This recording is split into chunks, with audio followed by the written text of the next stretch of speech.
losing time, I'm fading fast. I just wanna make it last. Try to let go of the past. I close my eyes, embrace the blast. Sleepless nights and headaches stack. Restlessness to hell and back. What's my purpose? What do I grab? A slippery surface, a heart attack. And sometimes you just gotta believe there's something. G'day, thanks for stopping by. Now, I'm the first to admit I'm no Steven Spielberg when it comes to video creation and editing. In fact, it's probably more like a Stephen King novel in some ways. But interestingly, one of the questions we regularly get asked is about our video editing and creation, in the sense of what programs we use, what gear we use, and how we put our videos together. So I thought in this video I'd like to share with you exactly that. I want to go through the gear that we use, look at the programs we use on the computer and how that operates, as well as basically take you behind the scenes and show you how we put our videos together, how we choose what footage to put in and what footage to leave out. I mean, some of it's pretty self-explanatory, but it might be interesting. Anyway, come and join us as we go through this process of how Beyond the Grey Oz gets a video out. Okay, have you been shopping, Paul? JB Hi-Fi. JB Hi-Fi. Oh, that is so scary. What did you buy? I got GoPro 12 Creator Edition. What? So look out for the videos that are coming out now. Oh, I really am looking forward to using that. We got the gear, and I got... Hang on, well, let's move this out of the way. a new laptop. A new laptop? A very quick one. Lenovo Legion. What? Yep. You sharing that? Right, let's have a look.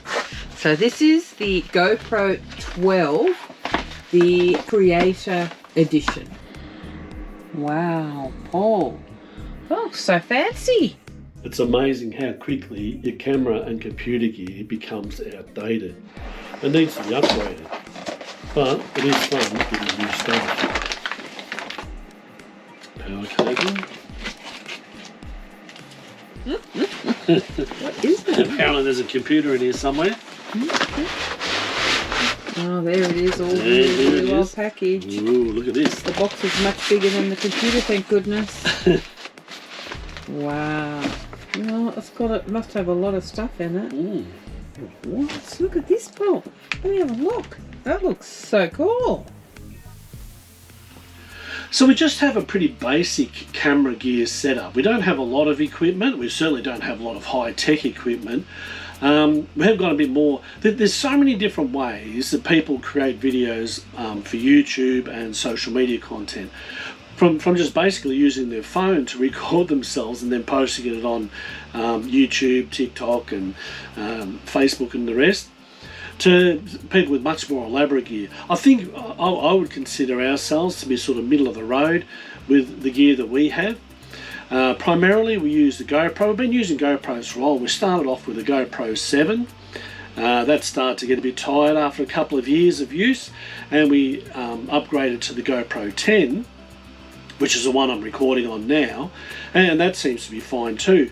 But that's also starting to get a bit tired, so we actually invested in the GoPro 12 just recently, which has what they call a creator pack. So it includes this handy little light here. So in the videos previously, I noticed in some shots where it was very dark and that, well, hopefully this actually addresses that, so that when we are recording ourselves with the sun behind us, we'll actually get more light in our face and it'll be a bit better quality pictures. You can see how this turns out. Oh. It's just gone brighter. Oh no, yeah, no, I can't see.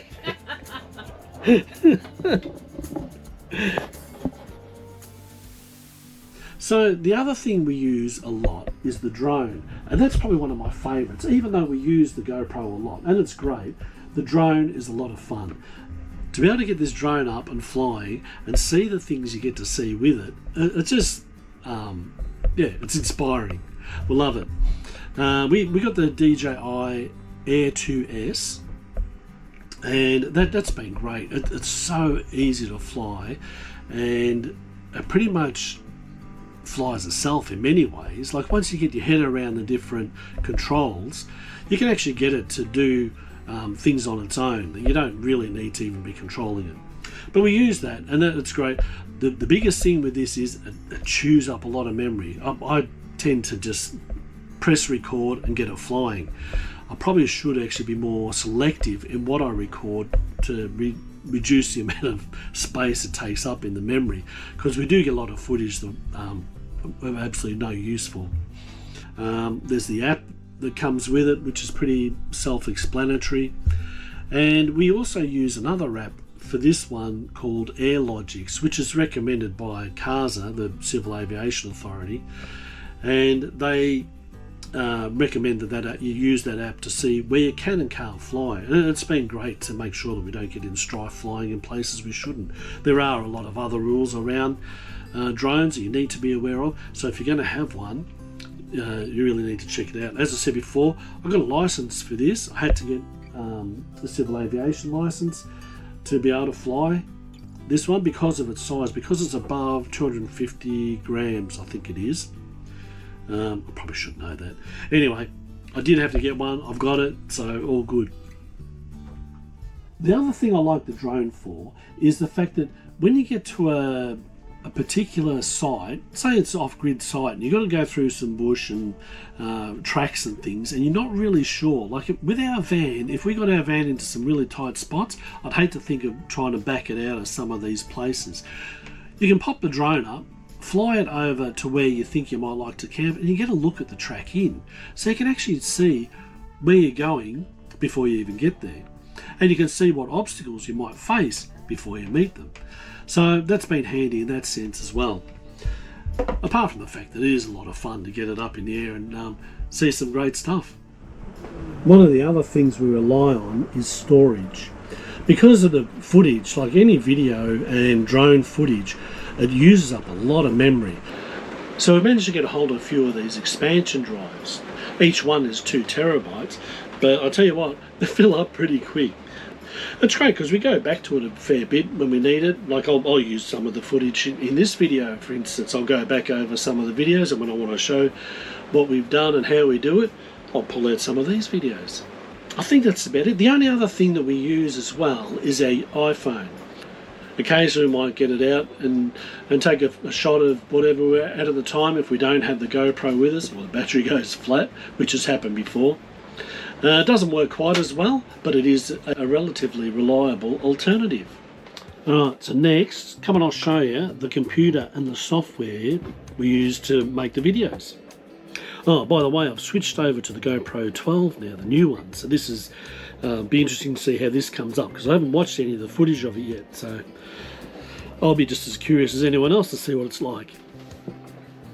So this is the Lenovo Legion, which is a very quick computer. One of the things with video editing is that you need a really powerful computer to actually to edit the videos. Not to watch videos so much, but to edit them, because you're creating a lot of filters and things, and it really slows down the computer. This one is supposed to be really good for this. Anyway, we'll test how that goes too. Oh, here we are in the computer now. Okay, so to create the videos, there's a few different programs that I use. The primary one being a program called Shotcut, which is a free open source program that does video editing, obviously. It's a pretty straightforward little program that I've learnt to make the most of over the past few years. I keep upgrading it, and it's a great little program. There's plenty of YouTube tutorials how to use this program as well, which has been great. I've used a lot of those. But basically, if you just want to start a video, it's as simple as typing in the project name. I'll call it test, start, open a file. So we go and find a video to put in here. Let's use one of the ones from up at Cape Arnhem. I think this was a Nullarbor actually, but this is just a drone video. So you pop it down here into the timeline and select the piece of it you want. I'm going to skip through this quite quickly just to show the type of thing we do. Then you grab a piece of this one, get rid of the rest of it. So I've got a bit of video there. Grab another bit of footage, maybe something like this one, and throw that in there. Got a bit of audio on that. So it's on the timeline now, and then I just start patching them together. So you've got a bit of a transition going on. So we go from here. Great view. Gee, that was a nice spot up there, I'll tell you. There's Wenda protecting me from any croc attack with a broom. So here's Wenda. She's got her broom out, ready to protect me in case of a croc attack. Never know, Paul. Yep, swish him away with your broom. And the fact that I'm here to tell its tale shows that it was successful, so well done. The other thing you can put in here is music as well. I'm trying to think. So I've got some stuff downloaded onto the computer. There's other video aids, the YouTube music. So might want to put something in here. There's a whole heap of different songs. One of my favourites is Backyards Barbecue. Oh, Rocket or what? So anyway, actually I've got to put an audio track in. Pop that down here. But it is a bit loud, so I'm going to quieten it down a bit. Minus 20, so it's not too loud. Let me get some audio going. Oh, lovely. The other thing we pop in there is I'll get another video track in there, and we will put in what am I putting in here? Logo, PNG, go with that, drag it onto the timeline, switch it out a bit, fade it in, and we'll fade it out. And oh yeah, I'll put this one in too. These are a little collection of things that I use in the videos quite often. But I use this one. That's got a bit of a green screen in it that we actually get rid of. So you go in here, again to the filters, chroma, just go simple and it gets rid of the green in it. Now, basically, if we go back to the start,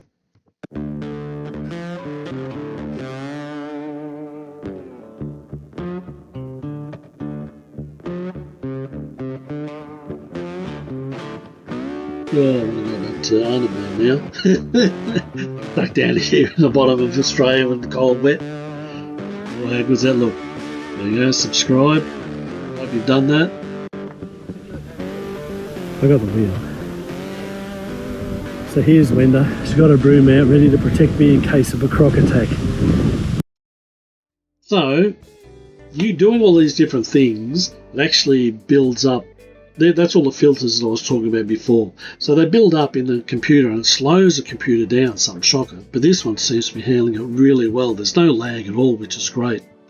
Then it's just a matter of exporting the video as a YouTube export file, and that'll save it as a test file into my videos. Save. That's it. Simple as that. It's telling me now. It's going through. It's going to take about a minute to download, so I won't bother you. Keeping that there, minimize that. The other program I use a lot is the root generator one.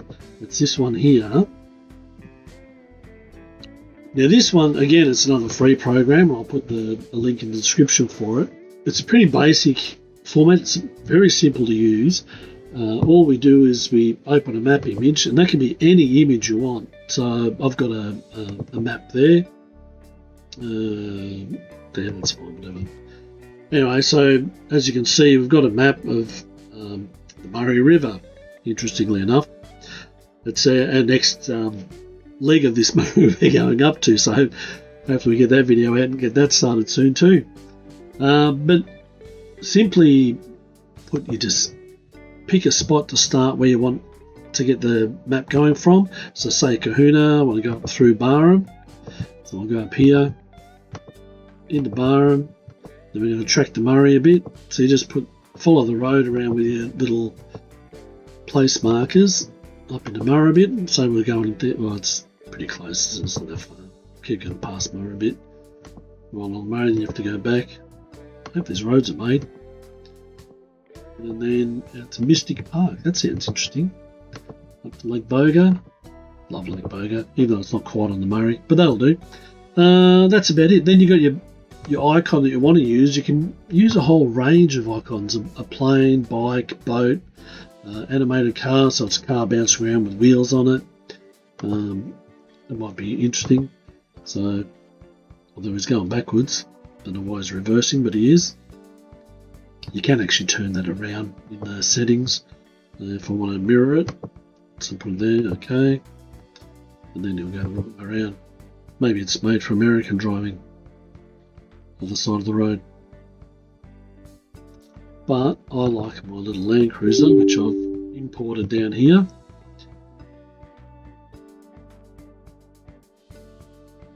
There you go. Yeah, as I said, you can do a boat. You can track it any way you want. So that's a really good one. Then it exports. You just export it out. Pick where you want to export it to. And I'm not going to export this one, but you just export it, save it into the file you want. It's ready to use to import into the video. There's a number of things you can do with this one. You can make it, well, we've got size 130, so you can make it smaller again, or bigger, obviously. Reset the size, the angle. You can change the angle of it. You can even jog it if you want. So this fella can sort of walk the path.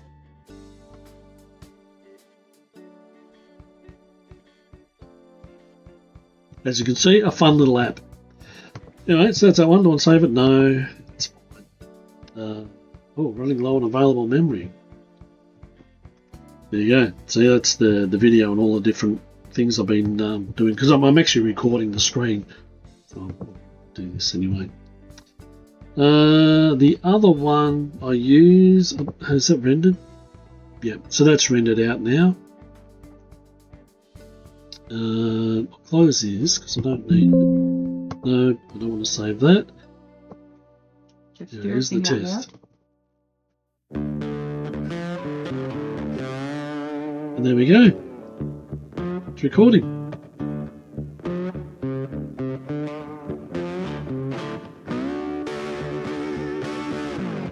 Doesn't make you want to go there.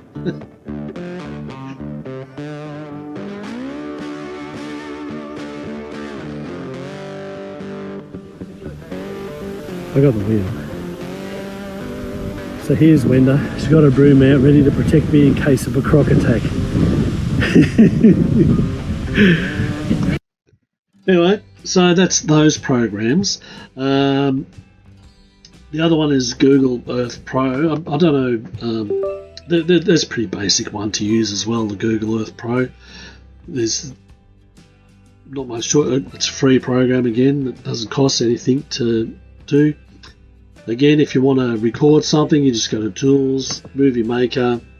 So we want to GoPro videos, that'll do. And I might as well stick to the same thing I was looking at before, Sydney. And then create movie. So that'll start recording now. So that's actually recording as a video. Press search.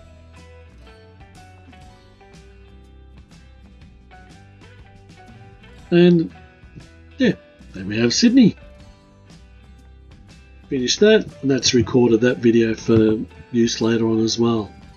Oh yeah, and the other piece of gear that we use, which I almost forgot about, it's only relatively new to our collection, are these Rode Wireless Go microphones.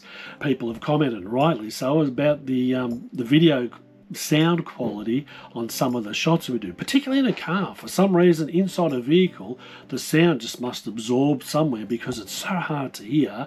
And interestingly, when we edit a video and export it, it sounds a bit different once it's uploaded to YouTube. I believe that YouTube actually do something to the video to change the sound once it's uploaded, to even it out so you don't have the highs and lows. They do something that evens it out, and that makes the sound on some quieter parts even quieter. And there's a way you can check that before it goes in. But the Rode Wireless Go microphones, they have addressed that sort of issue, which has been great. So these microphones, they're really good because you can actually adjust them. Again, there's videos on how to use them, but we've found them great because they do make the sound so much better. Although I'm not using it now, I'm just relying on the GoPro itself. But the microphone in this GoPro is fine, I think. I'll have to listen to the video online and see how it goes. But the microphone on here seems fine, but they're great for when you're outdoors and doing different things, traveling, and we've used it a few times now. Still getting our head around it, still learning how to use them. There's a program you can get to the computer which you download, and that allows you to adjust the volume level and recording levels, whether you're recording in stereo or mono and so on. Actually, what I'll do a comparison right now. So as I said, this is straight through the GoPro, so just the media mod that comes with the GoPro. And this time it's using the Rode Wireless Go microphones. So I'll be curious to see how different the sound is with that. All right, let's move on. When you're out recording footage and videos, you seem to collect a lot of footage. I don't know how many photos from the iPhone we've got, just thousands. I haven't looked at half of them again. Well, this type of footage is the same. But the difference here is that I do have to go through a fair bit of it to looking for shots to try and create a video. And like out of a 30-minute video, there must be hours and hours of footage that you look at. Like, for example, on a drone shot, I'll throw a drone up in the air. I'll do a 4-minute video as I fly around. Actually only use about 5 or 10 seconds of the footage sometimes. The rest just gets cut and left behind. And it's great footage, but it's a bit boring to leave in a video. It might be nice as a background or something, but to sit there and watch a video like that, I don't know about you, but yeah, I'd probably get a bit bored with it. so I don't put it in. And that's pretty much how we choose what goes in the videos. I look and think, a bit boring, so I won't bother put it in. And while a lot of our video is not scripted, we do put a bit of thought into some of it, particularly afterwards. Like often we'll create a video and then find that there's not much narrative in it. So we'll actually record a narrative afterwards. Like I'll put a video together and I get the have a look at some gaps and think, oh, what would be interesting to let people know about this particular area? Or what would I like to know about this particular area or about this particular thing? And I'll have a look at it and then just share it with people. And I think, well, from my perspective, I enjoy looking at that sort of stuff. So hopefully other people do too. I'll go through the footage and have a look at what scene seems to work well. If we've got narrative in it already, I might keep it. I love putting in different information about the locations we're at, particularly shots from wiki camps to show where the camp is, to let people know how to get there, what the road conditions are like, and to give some visual displays of what it's like to get in. Particularly recently when we did our Murray River trip, we were told, particularly with one spot, I think it was Carter's Beach, where they said, oh, you probably won't get your caravan in there. But then there was other people who said you might get them in. But I couldn't really find anything anywhere to see what it was like. So we took footage of going in there and then described our experience of towing the 23-foot van into that place. So hopefully that helps people. Again, with our Arnhem adventure, when we went up to Arnhem Highway and the road up there, again, we'd heard, don't take your caravan up there, you'll destroy it. And while they weren't far from right with that, we did find that driving the conditions and taking our time and the experience that we've picked up over the years, you can do it. So if people who want to see what it's like, they can check out that video and you get an idea of what to expect. And if you're prepared to take that risk, or if you think your van might not hold up to it, or you don't want to pick up as much red dirt as that, so that's the sort of thing we try to put in there. Not just pretty pictures, but things that would be of interest to other people. Well, I think that just about covers it. That's how we put our videos together and how they end up on YouTube. So hopefully that's been helpful. If you've got any questions or comments or anything you'd like to make, let us know below. Look forward to hearing from you. And hopefully you can come and join us next time as we continue to put out videos about our adventures around Australia. Thanks for stopping by. Bye for now.